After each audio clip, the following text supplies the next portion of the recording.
우리 함께 은혜 받을 하나님의 말씀은 열왕기하 7장 3절부터 7절에 있는 말씀입니다.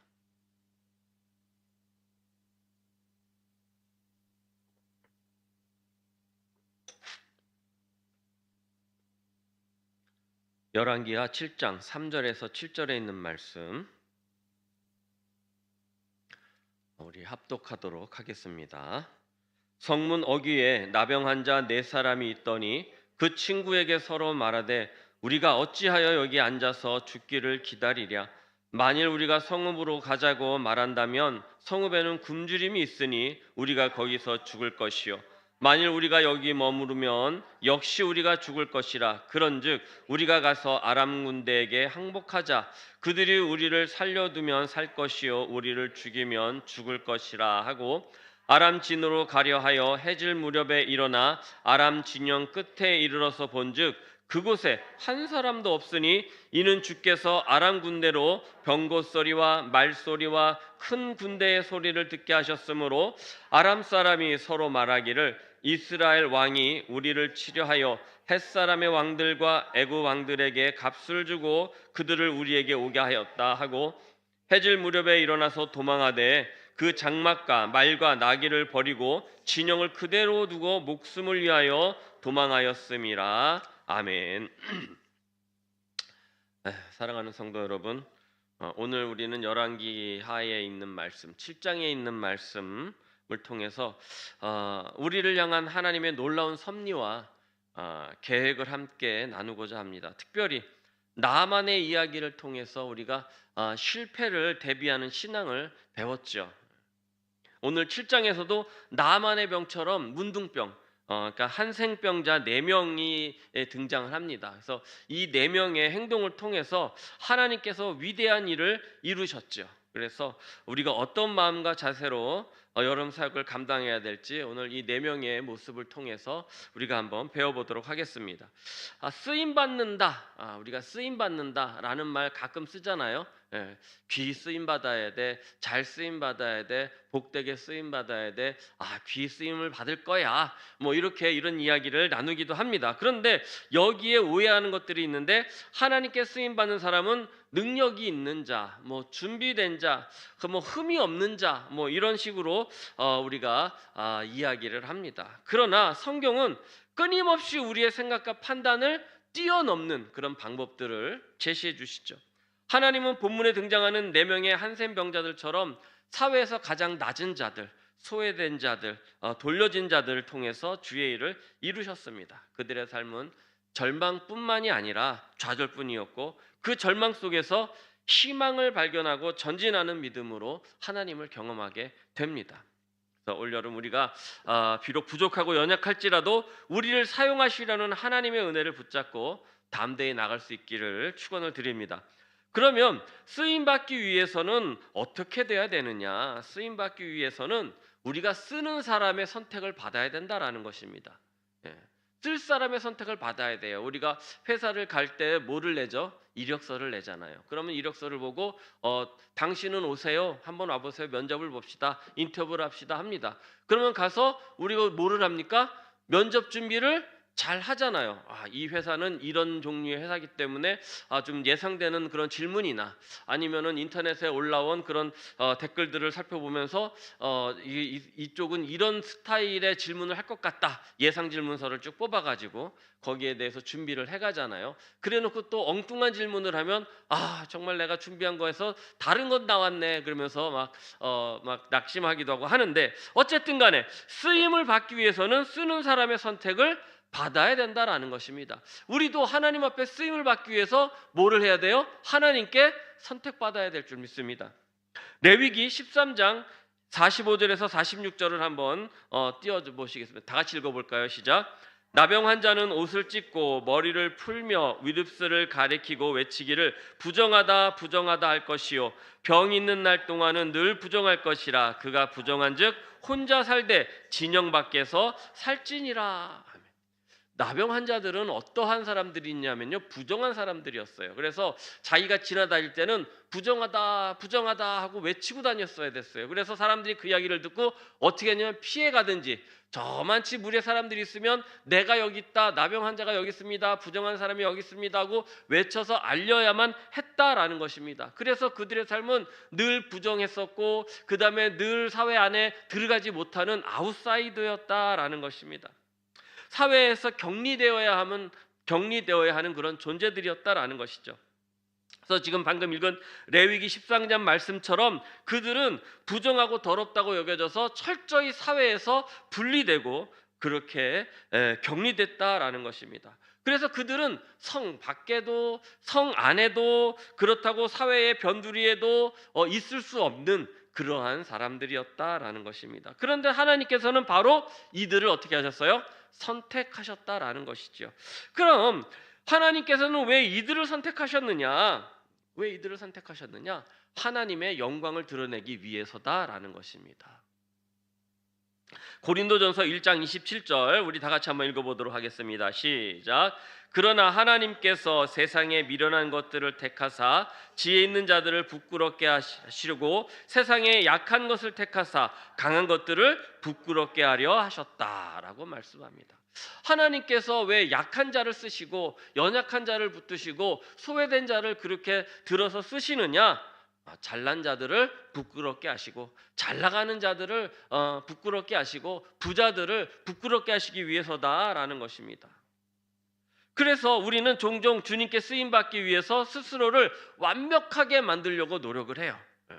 완벽하게, 뭐를 준비해도 완벽하게, 뭐를 우리가 어떤 것을 하려고 해도 완벽하게. 하지만 하나님의 방식은 완벽함에 있는 것이 아니다라는 것입니다. 오히려 연약함 속에서 주님의 능력이 온전히 드러나기를 원하시는 줄 믿으시기를 바랍니다. 그래서 물론 하나님 앞에 최고로 올려드리기 위해서 우리가 준비하는 것 같다가 뭐라 그러는 거는 아니에요. 그러나 그것을 완벽주의로 이끌어내려고 할 필요도 없다라는 것입니다. 우리가 모여서 그렇게 열심으로 준비를 했다면 하나님은 그 모습을 기뻐 받으시고, 아멘. 또 우리가 잘하든 잘하지 못하든 우리가 하는 모습을 통해서 영광을 받으시는 거지, 잘하면 듣는 사람들은 은혜가 될 수 있어요. 그렇죠. 하나님이 영광 받으실지는 모르겠지만, 그런데 우리가 잘하든 못하든 그 자리에서 있는 자리에서 충실하게 모여서 연습하는 모습, 또 이렇게 단합하는 모습, 그렇게 하나님 앞에 자원하고 헌신되는 모습을 보여드리면 그 모습 자체로 하나님은 기뻐 받으시는 줄 여러분 믿으시기를 바랍니다. 그래서 완벽함이 아니라 연약함 속에서 주님의 능력이 나타나는 것이 주님이 쓰시는 방법이다. 그래서 내가 잘난 사람은 하나님이 기뻐 쓰시는 것이 아니라 내가 연약한 모습에서 하나님 앞에 내 연약함을 고백하고 하나님 앞에 나가는 자를 하나님께서 들어 쓰시면 그 안에서 누구의 능력이 나타나시는 거예요? 하나님의 능력이 나타나시기 때문이다. 성경에 보면은 하나님께 선택받는 많은 연약한 인물들이 등장하죠. 여러분, 어린 목동 다윗이요, 누구를 물리쳤습니까? 골리앗을 물리쳤습니다. 그 어린 목동은요 골리앗을 물리칠 수가 없어요. 하지만 만군의 여호와의 이름으로 나갈 때에 창과 단창과 큰 칼을 찬 그 거대한 골리앗을 무너뜨릴 수 있었다라는 것입니다. 또 주님을 부인했던 베드로는 어떻습니까? 나 주인 저 사람을 모른다. 모른다는데 왜 자꾸 나한테 아느냐 묻느냐.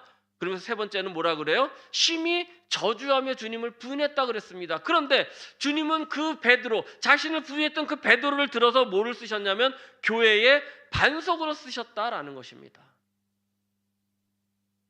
사도 바울은 어땠습니까? 예수 믿는 자들을 핍박하고 잡아서 죽이는데 증인을 섰던 사람이 바로 사도 바울이었지만, 그가 고백하기를 고린도전서 5장 9절에 나는 사도 중에 가장 작은 자라 이렇게 고백합니다.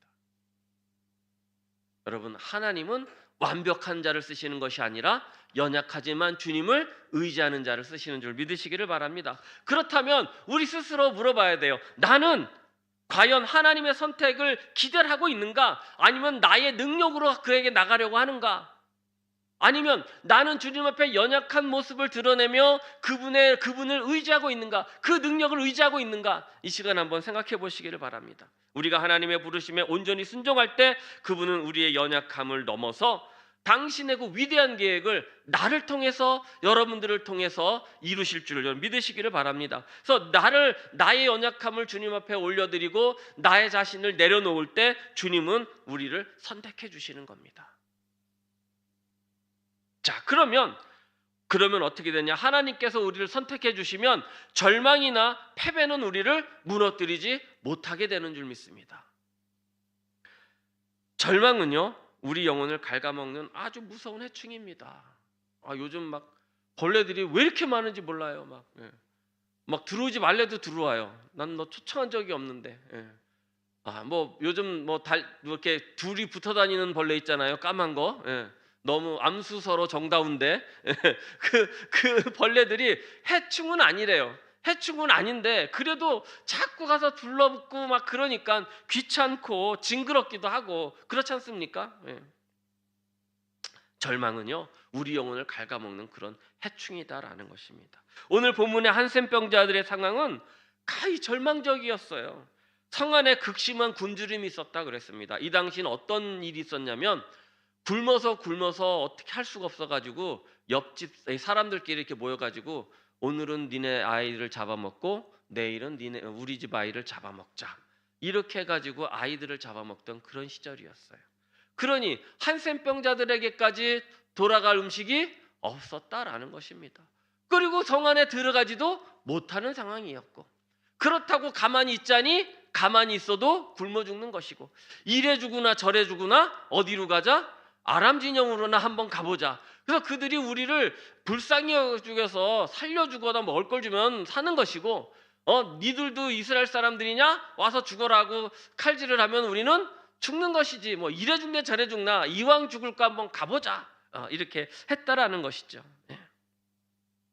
그래서 열왕기하 7장 4절 상반절을 다시 한번 읽어보도록 하겠습니다. 시작. 만일 우리가 성읍으로 가자고 말한다면 성읍에는 굶주림이 있으니 우리가 거기서 죽을 것이요, 만일 우리가 여기서 머무르면 역시 우리가 죽을 것이다. 가히 절망적인 그런 상황이었어요. 그래서 그들은 어떻게 했습니까? 이 절망에서 주저앉았습니까? 아니에요. 주저앉지 않았습니다. 오히려 하반절 그런즉부터 한번 읽어보겠습니다. 시작. 그런즉 우리가 가서 아람 군대에게 항복하자. 그들이 우리를 살려두면 살 것이요 우리를 죽이면 죽을 것이라. 담대한 결단을 내립니다. 여러분, 이 결단이 쉬웠을까요? 어려웠을까요? 어려웠어요. 여러분, 사람이 살라고 하지 죽으려고 하지는 않잖아요. 이왕 죽을 거 아람에라도 가보자라는 그 말의 뜻은 우리가 아람에 가서 죽자라는 얘기가 아니라 아람에 가면 살 희망도 있지 않겠느냐라는 그런 말인 것입니다. 이해되시죠? 그렇다고 아람 군대에 간다고 그렇다고 살 이 가능성은 어떻게 해요? 희박하죠. 희박해요. 하지만 그 희박한 안에 있는 뭐를 보는 거예요? 살 소망을 바라보는 건 줄 믿으시기를 바랍니다.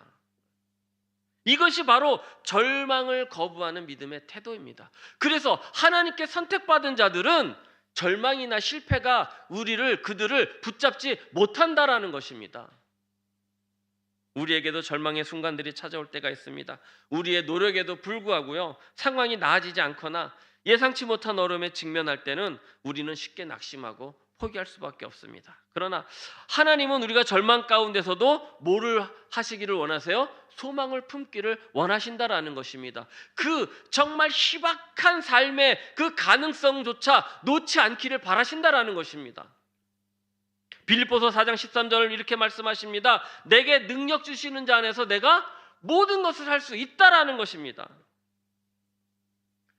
우리의 능력보다는 우리에게 능력을 주시는 자 안에서 그 능력을 의지할 때 우리에게 할 수 있는 힘이 있다라는 것입니다. 토마스 에디슨이 전구를 발명을 했잖아요. 전구를 발명을 했어요.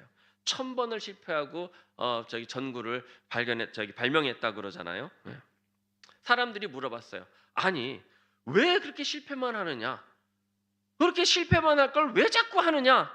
이렇게 물어보니까 에디슨이 그랬어요. 나는 실패한 것이 아니라 안 되는 방법 1000가지를 발견한 것뿐이다. 안 되는 방법 1000가지. 그런 절망과 실패를 나의 끝으로 여기지 않고 어떻게 했어요? 성공으로 나가는 과정으로 봤다라는 것입니다. 여러분, 지금 여러분들이 쓰러져 계십니까? 실패하셨습니까? 낙심 중에 있습니까? 삶의 끝자락에서 정말 그 신락 같은 희망을 손을 놓으려고 하고 계십니까? 아니라는 것이죠. 아니라는 것입니다. 내가 살아가는 생명을 얻기 위해 나가는 그 과정 중에 있는 것이고, 내가 성공하기 위한 그 과정 중에 있는 것이고, 내가 하나님을 만나기 위한 과정 중에 있는 것이고, 내가 하나님께 선택받기 위한 과정 중에 있는 것이고, 내가 하나님께 쓰임받기 위한 과정 중에 있는 것이고, 내가 하나님께 축복받기 위한 그 과정 중에 있는 줄 믿으시기를 바랍니다. 우리가 이번 여름 사역을 준비하면서 이미 많은 일을 마주하고 있습니다. 예상치 못한 문제였고요, 우리의 계획에는 없었던 일들입니다. 그런데 이런 일들이 생기니 우리는 어떻게 합니까? 이게 될까? 반신반의하게 되고, 더는 안 된다고 낙심하게 됩니다. 하지만 기억해야 될 건, 주님께서 우리와 함께 하시면 그 어떤 어려움도 이겨낼 수 있을 줄 믿으시기를 바랍니다. 낙심 대신 소망을 가지시길 바랍니다. 절망 대신 믿음으로 여러분 승리하시기를 축원을 드립니다. 우리 기도하러 모였는데 왜 자꾸 이런 일들이 생깁니까? 아니죠. 아니라는 거예요. 우리가 여름 사역을 시작하고 이런 일들이 생겼으면 더 바쁠 뻔했어요. 그래도 지금 우리가 준비하는 과정에 이런 일들이 생겼은 것도 오히려 그 하나님께서, 이런 말씀은 죄송하지만 그렇게 차례대로 이렇게 만들어 가시는 그러한 과정인 줄 믿습니다. 그래서 우리는 이런 것이 왜 이런 일들이 일어날까가 아니라, 하나님 이런 일들을 통해서 우리가 하나님의 뜻을 어떻게 할 수 있어야 돼요? 발견할 수 있게 해달라고 기도할 수 있기를 바랍니다. 그래서 이사야서 41장 10절 말씀 한번 읽어보도록 하겠습니다. 시작. 두려워하지 말라, 내가 너와 함께함이라. 놀라지 말라, 나는 내 하나님이 됨이라. 내가 너를 굳세게 하리라. 참으로 너를 도와주리라. 참으로 나의 의로운 손으로 너를 붙들리라 라고 말씀하십니다. 그래서요, 우리의 신앙에는 마지막으로 후퇴가 없습니다. 뭐가 없어요? 후퇴가 없어요. 우리의 신앙에는 후퇴가 없습니다. 믿음의 전진만 있는 줄 믿습니다. 믿음의 전진만 있어요. 근데 이런 건 있을 수가 있어요. 2보 전진을 위한 1보 후퇴. 이 정도는 능히 눈 감아 드릴 수는 있어요.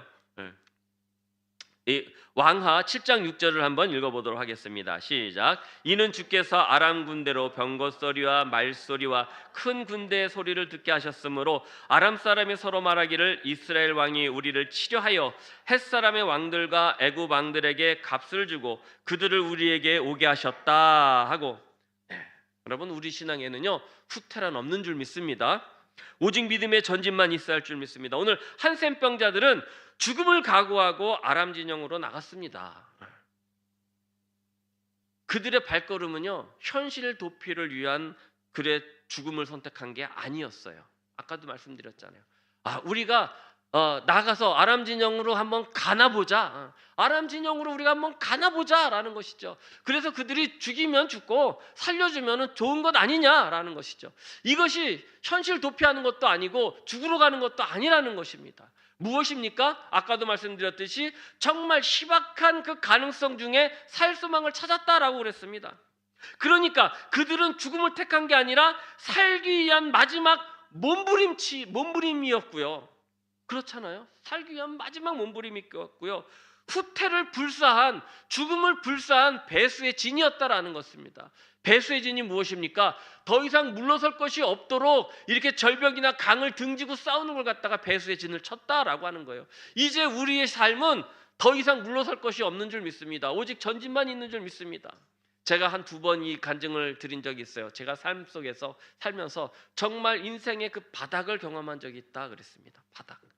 바닥을 경험하니까요, 떨어질 때는 언제까지 떨어지려나 그랬어요.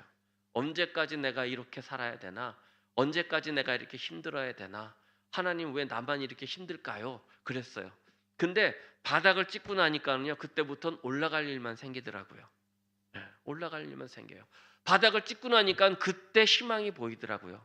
그때 하나님의 말씀이 은혜가 되고 하나님의 하나님께 드렸던 기도가 응답됐던 것들이 기억이 나니까, 여러분 절망 중에 기쁨이라는 걸 느껴보셨습니까? 느껴보신 분만 알아요. 절망 중에 기쁨이라는 거.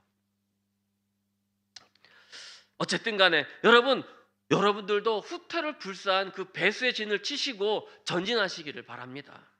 그렇게 믿음의 발걸음을 디딘 그들에겐 놀라운 역사가 일어나는데, 어떤 역사가 일어났습니까? 아람 진영에 갔더니 거기가 어떻게 됐어요? 텅 비었다라는 것입니다. 왜 텅 비었습니까? 하나님께서 이들이 오는 그 발걸음 소리를 어떻게 했어요? 병거가 달리는 소리, 말들이 달리는 소리, 큰 군대가 뛰어오는 소리로 들리게 하셔가지고 이 사람들이 일어나가지고 한밤중에 저녁에 막, 야 이게 어쩌된 소리냐, 큰일 났다. 야, 이 이스라엘 사람들이 우리를 치려고 해쪽 속의 왕들에게, 그 다음에 애굽에 있는 왕들한테 돈을 주고 샀다, 연합군을 꾸렸다라는 것이죠, 일명. 그래가지고 우리에게 보냈다, 큰일 났다, 이제 우리는 어떻게 했다? 다 죽었다, 빨리 도망가자. 그리고 그냥 그날 저녁으로 짐도 못 싸고 다 도망갔다라는 것이죠. 여러분, 이 무슨 말씀을 하시는 겁니까? 이 병자들의 발걸음, 정말 몇 날 며칠을 굶었을까요? 그들이 몇 날 며칠을 굶었을 거 아니에요? 성 안에 있는 사람들보다 더 굶으면 굶었지 덜 굶지는 않았을 거예요. 그런 사람들의 발걸음이 어떻게 걸었겠어요? 터벅터벅, 그냥 살려는 발걸음, 그냥 그 지팡이를 지어가면서 그렇게 걷지 않았겠습니까? 근데 그 소리가, 말이 달리는 소리, 병거가 막 달리는 소리, 큰 군대 소리 들리니 그들의 걸음은 비록 작을지라도 그 발걸음 속에 담긴 하나님의 그 위대한 역사가 일어났다라는 것입니다. 우리는 연약하지만 우리 안에 계신 하나님의 능력은 크신 줄 믿습니다. 나를 통하여 역사하시는 하나님의 그 역사는 우리의 상상을 초월하는 줄 믿으시기를 바랍니다. 죽으려거든 아람 진영으로 가자라는 그런 생각이었을 뿐이지만, 정말로 그 결과 사마리아에 있는 그 성 전체를 구원하는 그런 일이 일어나잖아요. 그들이, 야 우리들만 먹으면 되겠느냐, 이 기쁜 이야기를 누구한테 전하자? 사마리아 성에 가서 전하자. 그래서 그 안에 들어가서 온갖 사마리아 성 사람들이 나와가지고 그들의 전리품을 얻어서 굶주림을 씻어내는 그런 놀라운 역사가 일어나는 것을 볼 수가 있습니다. 정말로 그 발걸음은 작았지만 사마리아 성을 구원했고 그들을 살리는 생명의 역사였고 그들을 배불렸던 풍요의 역사였다라는 것입니다. 여러분, 우리가 지금 드리는 기도, 그냥 맥없는 기도일 수도 있고, 아니면 그냥 때 됐으니까 하는 기도일 수도 있고, 그냥 다 같이 하자니까 내가 안 나가면 저 앞에 있는 목사가 또 뭐라고 한마디 할까봐 나왔을 수도 있지만, 그렇지만 그럼에도 불구하고 하나님께서 오늘 우리의 기도 소리에 귀 기울일 줄 믿습니다. 그래서 그 기도에 하나님의 역사가, 능력이 역사가 될 줄 믿습니다. 믿고 기도할 때 여러분 그 따를 줄 믿습니다. 그래서 홍해 앞에 갇혔던 이스라엘 백성들도 애굽 군대는 뒤쫓아오고 앞에는 홍해가 가로막았을 때 백성들이 어떻게 합니까? 모세를 막 원망합니다. 모세가 출애굽기 14장 13절 14절 한번 읽어볼까요? 시작. 모세가 백성에게 이르되 너희는 두려워하지 말고 가만히 서서 여호와께서 오늘 너희를 위하여 행하시는 구원을 보라. 너희가 오늘 본 애굽 사람을 영원히 다시 보지 아니하리라. 여호와께서 너희를 위하여 싸우시리니 너희는 가만히 있을지어다 하고, 자 여러분, 그렇게 하면서 선포하고 홍해를 향해서 나갔어요. 한 걸음 디뎠어요. 그 한 걸음이 무엇을 했습니까? 홍해를 가른 줄 믿습니다. 그 한 걸음이 홍해를 걸은 거예요. 오늘 정말로 피곤하고, 오늘 어디도 갔다 오고 피곤하고, 나오기도 귀찮고 피곤하고, 더워서 귀찮고 피곤하고, 꿉꿉해서 나오기 귀찮고 피곤하고, 그러나 나는 의심보다는 우리 안에 계신 성령의 그 능력, 보혈의 힘을 의지하시기를 축원을 드립니다. 능력 주시는 자 안에서 모든 걸 할 수 있게 하시는 그 능력을 여러분 믿기를 바랍니다. 요한복음 16장 33절 다 같이 시작. 이것을 너에게 이르는 것은 너희로 내 안에서 평안을 누리게 하려 함이라. 세상에서 너희가 환난을 당하나 담대하라. 내가 세상을, 아멘, 예수 그리스도께서 이기신 줄 믿습니다. 예수 그리스도께서 이기셨어요. 우리 연약함을 인정하고 오직 하나님의 선택하심을 믿고 의지하고 따라가시기를 축원을 드립니다. 예측하지 못한 어떤 상황이 닥친다고 할지라도 세상을 이긴 주님의 능력이 이기게 하시는 줄 믿습니다. 잠언서 16장 9절 시작. 사람이 마음으로 자기 길을 계획할지라도 그 걸음을 인도하시는 이는 아멘. 우리가 나갈 여름 사역 걸음을 주님께서 인도하실 줄 믿습니다. 오늘 본문을 통해서 걸을 수 없음에 담대한 전진으로 사마리아 여성을 살린 이 병자들처럼 여러분, 우리 본문을 통해서 우리도 우리의 발걸음도 생명을 살리고 풍성케 하고 구원케 하고 축복을 베푸는 귀한 발걸음, 귀한 기도들, 귀한 사역들이 되시기를 주님의 이름으로 축원을 드립니다.